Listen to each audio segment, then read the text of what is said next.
Hello, everyone. Welcome to TGBtoys channel.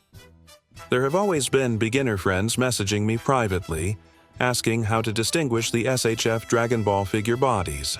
How do you tell them apart? Experienced players might think this is not a problem at all. They might even say, just buy the latest ones, not the old ones.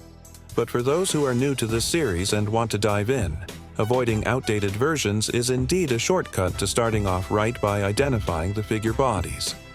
Say no to being the sucker. It starts with us. So, in this episode, I will use the most classic GI figures to talk about it and help everyone clearly distinguish the three generations of SHF Dragon Ball figure bodies. First generation Gi body. You could say it's like your first girlfriend. A little clumsy and already a bit hard to remember. The characters commonly using this body include Super Saiyan Son Goku and Super Saiyan 3 Son Goku.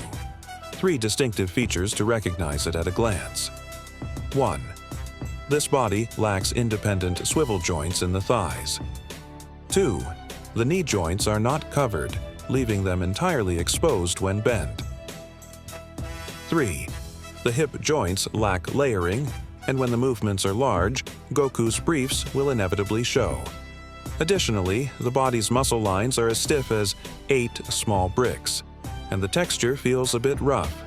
Some figures even have joints so loose that you'd suspect they belong to an elderly version of Son Goku. Moving on to the second generation Gi body. If compared to a person, it would be a diligent and reliable wife. The most popular character using this body is Earth-raised Saiyan Son Goku, also known as Earth Goku. What major improvements does it bring compared to the first generation? 1. Added chest and abdomen joints, significantly improving upper body articulation. 2.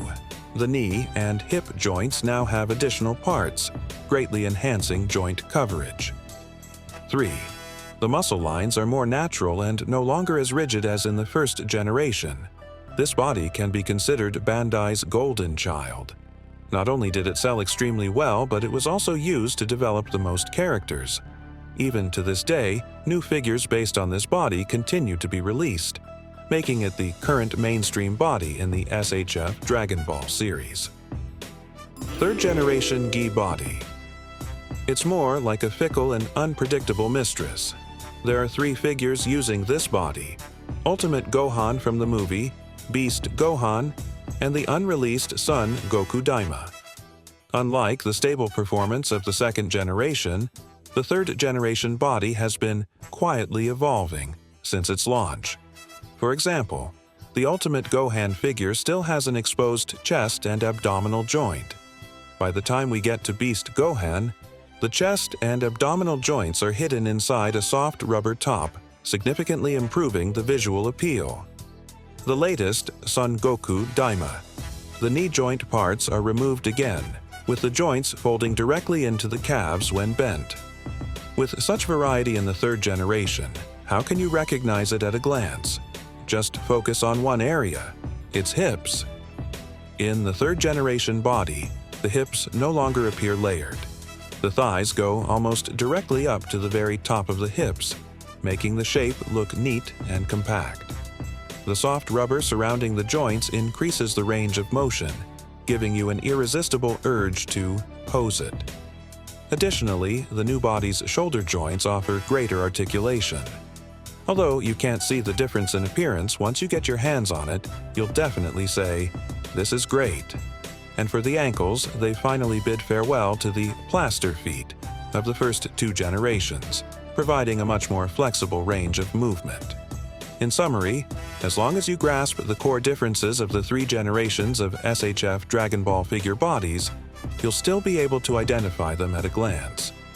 Final tip: although SHF has always been famous for its 1/12 scale, the third generation body figures of the same character are slightly shorter than their predecessors. Perhaps this is a small backdoor Bandai left for remakes. Okay, that's all for today's sharing. I hope this episode helps beginners instantly understand the differences between the SHF Dragon Ball figure bodies and avoid stepping on pitfalls. If you're a fan of Dragon Ball, don't forget to subscribe. See you next time.